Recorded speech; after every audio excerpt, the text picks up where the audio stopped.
প্রিয় ভিউয়ার্স, আসসালামু আলাইকুম। আমি এখন যে স্থানটায় দাঁড়িয়ে আছি, এই স্থানটার নাম বইখালী। এটা নড়াইল জেলার শেষ এবং মাগুরা জেলার শুরু। দীর্ঘ ৩০ বছর যাবৎ মাগুরা থেকে যারা নড়াইলে অথবা নড়াইল থেকে যারা মাগুরাতে আসা যাওয়া করে, তারা এই দুর্ভোগটা পোহাচ্ছে।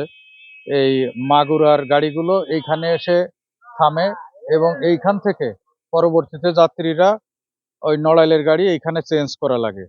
এই অসুবিধাটা দূর করার জন্য আমি মাগুরা জেলা মালিক সমিতি এবং নড়াইল জেলা মালিক সমিতি এবং নড়াইল ও মাগুরার জেলা প্রশাসন, পুলিশ প্রশাসন এবং রাজনৈতিক নেতাদের কাছে সনির্বন্ধ অনুরোধ করছি যেন এই ২ মালিক সমিতি মিলে নড়াইল থেকে সরাসরি যাতে লোকজন মাগুরায় যেতে পারে এবং মাগুরার থেকে সরাসরি নড়াইলে যেতে পারে, সেই ব্যবস্থা করার জন্য যে পদক্ষেপ গ্রহণ করা প্রয়োজন, এই পদক্ষেপ যেন গ্রহণ করা হয়।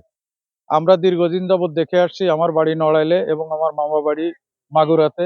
এই সুবাদে এখান দিয়ে অনেক সময় আমরা যাতায়াত করার জন্য এখানে এসে আমাদের বাস পরিবর্তন করে আরেক বাসে ওঠা লাগে। এই সমস্যার আশু সমাধান সকলেই চায়।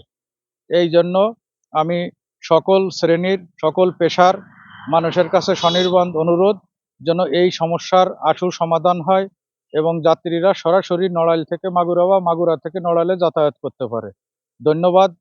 সকল শ্রেণীর পেশার মানুষের কাছে দৃষ্টি আকর্ষণ করছি এই সমস্যার আশু সমাধানের। ধন্যবাদ। সুস্থ থাকবেন সবাই। ট্রাফিক আইন ও সাইন মেনে চলুন। নিরাপদে ঘরে ফিরুন। আসসালামু আলাইকুম।